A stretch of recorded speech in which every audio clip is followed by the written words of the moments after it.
Thank you, Chairman Comer, Chairman Smith, Chairman Jordan, Ranking Member Raskin, and members of the committee. Today, I sit here before you not as a hero or a victim, but as a whistleblower compelled to disclose the truth. That said, in coming forward, I believe I'm risking my career, my reputation, and my casework outside of the investigation we are here to discuss. I ultimately made the decision to come forward after what I believe were multiple attempts at blowing the whistle at the Internal Revenue Service. No one should be above the law, regardless of your political affiliation. I humbly view my role here today as providing the facts as I best understood them, and to let Congress and the administration and the public consider those facts and determine the best path forward. I recognize why I was present at the start of this investigation and was closely involved with the investigation for roughly 5 years. I'm just a part of the story.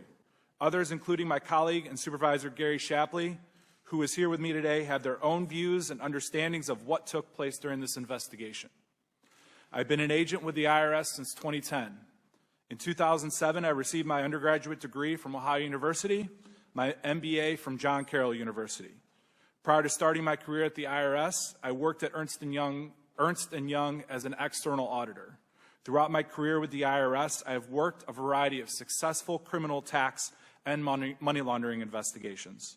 In 2018, I transitioned to being a part of the International Tax and Financial Crimes Group out of the Washington, D.C. field office. I was the lead IRS case agent on the Hunter Biden investigation.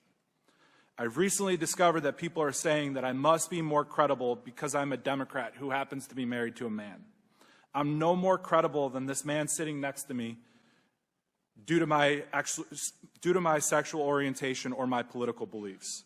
The truth is, my credibility comes today from my job experience with the IRS and my intimate knowledge of the agency's standard and procedures. I was raised and have always strived to do what is right. Although I do have my supporters, others have said that I am a traitor to the Democratic Party and that I am causing more division in our society. I implore you to consider that if you were in my position with the facts as I have stated them, ask yourself if you would be doing the exact same thing. I hope that I am an example to other LGBTQ people out there who are questioning doing the right thing at the potential cost to themselves and others. We should always do the right thing, no matter how painful the process might be. I kind of equate this to experience and feelings I encountered when coming out. It was honestly one of the hardest things I ever had to go through. I contemplated scenarios that would have been highly regrettable, but I did what is right, and I'm sitting here in front of you today. I would first like to take a minute to thank some people for their unfettered help and support.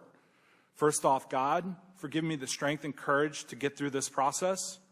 My husband, who has been my rock, has put up with me, my stress, and has had to deal with his personal information being out there. My attorney, Dean Zerby, who has agreed to represent me through this matter pro bono, and someone who has provided me so much help and guidance. My colleagues from the Hunter Biden investigation. The work that was done on this case is tremendous, but seems to be overshadowed by what is happening here today. And I just want to say to the investigative team that I am thankful for having worked with you. I also want to thank my family and friends back home in Northeast Ohio and Georgia. I don't live in the D.C. area. I had to fly here and have had to pay out of pocket for all my travel-related expenses in being a whistleblower. On that note, I would like to make another statement that I have not accepted a single payment from anyone for being a whistleblower. First, Mr. Chairman, while I have my written statement as well as my testimony before the Ways and Means Committee, I would like to touch on briefly 7 specific matters. First, in a recent letter to Congress, Mr. Weiss stated that he had been granted ultimate authority over this matter, but then later stated in the same letter that his charging authority is geographically limited and that he would need a President Biden-appointed U.S. attorney to partner with him in charging the case. Mr. Weiss stated that he was making all decisions necessary to preserve the integrity of the prosecution consistent with federal law, the principles of federal prosecution, and departmental regulations. In the Criminal Tax Manual, Chapter 10, found on the DOJ website, Tax Division policy states that cases involving individuals who fail to file tax returns or pay a tax, but who also commit acts of evasion or obstruction, should be charged as felonies to avoid inequitable treatment. In early August of 2022, federal prosecutors from the Department of Justice Tax Division drafted a 99-page memorandum. In so, they were recommending for approval felony and misdemeanor charges for the 2017, 18, and 19 tax years. That did not happen here, and I am not sure why. And as the special agent on this case, I thought the felony charges were well supported. When considering the elements of felony tax case, under the criminal code, there are two key considerations: willfulness and tax due and owing. In the criminal context, willfulness is defined as voluntary, intentional violation of a known legal duty. The tax loss is the monetary loss to the government. In early 2020, Hunter Biden's unfiled and delinquent tax returns were being prepared, which included his 2018 tax return. During the 2020 time period, by Hunter Biden's own account, he was sober, newly married, and writing his memoir. Hunter Biden's accountants requested that he sign a representation letter stating that all the deductions were for business purposes and were being reported appropriately. Statements Hunter Biden made in his book completely contradicted what he was deducting as business deductions on his 2018 return. While writing his memoir, Hunter stated, "I holed up inside the chateau for the first 6 weeks and learned how to cook crack." Hunter Biden allegedly falsely claimed business deductions for payments made to the Chateau Marmont, a hotel room for his supposed drug dealer, sex club memberships, falsely referenced on the wire as a golf membership, hotels he was blacklisted from, and a Columbia University tuition payment for his adult daughter. All of these items were used to support the willfulness element for felony tax evasion. These false deductions claimed by Hunter Biden caused a false return to be prepared that underreported his total income by approximately $267,000 and a loss to the U.S. Treasury of $106,000. Second, with respect to the 2014 tax year, Hunter Biden did not report any of the money he earned from Burisma for the 2014 tax year, which would have been a tax loss to the government of $124,000. According to my previous testimony, Hunter Biden did not report this income to the IRS or pay tax on the source of income. There is nothing that I see in the public documents as to the Department of Justice's action against Hunter Biden that indicate that Hunter Biden will be required to pay tax on this Burisma income from 2014 or amend his 2014 tax return. I would like to note that the plea agreement, when released, may provide a greater understanding. Third, I would like to make clear that the charging document for the District of Delaware, Hunter Biden was charged with failure to timely pay his taxes for 2017 and 18 in excess of $100,000 for each tax year. On Hunter Biden's 2017 and 18 tax returns, Hunter reported taxes owed of approximately $581,000 and $620,000 respectively.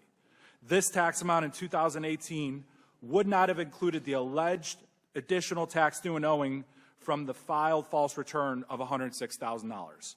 Thus, as I read the public documents as the Department of Justice action against Hunter Biden, there is nothing that indicates Hunter Biden will be required to amend his false tax return for 2018.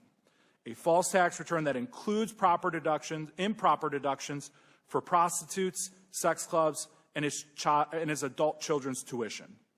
Again, perhaps when the plea agreement is released, it may provide us with a greater understanding. Fourth, the decision to bring felony counts against Hunter Biden was agreed to by both prosecutors and investigators. In the fall of 2021, I met with prosecutors assigned to the case, and we all agreed and decided which charges we are going to recommend in the prosecution report, which included felony counts related to 2014 and 18. In March of 2022, the prosecutors requested discovery from the investigative team and presented the case to the D.C. U.S. Attorney's Office. In later meetings in early August of 2022, the assigned prosecutors, all four attorneys, agreed to recommend felony and misdemeanor charges for the 2017, 18, and 19 tax years, insofar as the Department of Justice Tax Division attorney sent an email about the process of bringing charges to include felony and misdemeanor tax charges in two separate districts, Delaware and Los Angeles. Less than a month later, Gary Shapley and I met with Mr. Weiss. He stated that he agreed with us regarding the 2014 and 2015 tax year misdemeanor and felony charges, but that this could somehow affect the later year misdemeanor and felony charges that he conveyed were stronger. Despite these facts, the plea deal that is being discussed occurred. To this day, I do not have a reason why that occurred. From my perspective, this might not have been problematic had the investigation been handled in the ordinary course.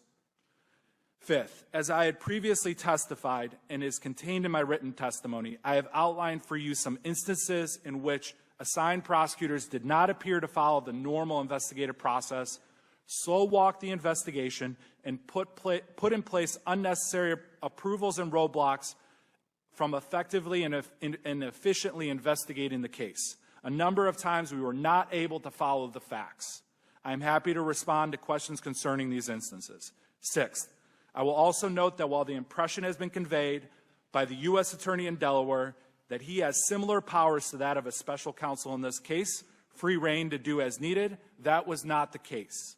It appeared to me, based on what I experienced, that the U.S. Attorney in Delaware in our investigation was constantly hamstrung, limited, and marginalized by DOJ officials as well as other U.S. attorneys. I still think that a special counsel is necessary for this investigation to further handle ancillary investigations that are spun off and relate to Hunter Biden, but may not have venue in Delaware. Lastly, I would like to conclude again by encouraging Congress and the administration to consider establishing an official channel for federal investigators to pull the emergency cord and raise the issue of the appointment of a special counsel for consideration by senior officials. I do not want my colleagues at the IRS, FBI, and other federal law enforcement agencies to go through my frustrating journey and that of our team. I believe such a path will strengthen the public's confidence in their institutions and their fair and equal treatment of all Americans under the law. Thank you, and I look forward to the questions. Well, there you have it, folks. You guys be the judge. Is those in power receiving special treatment? Are they above the law? Well, I think they are. Anyway, like and subscribe, and thanks for watching.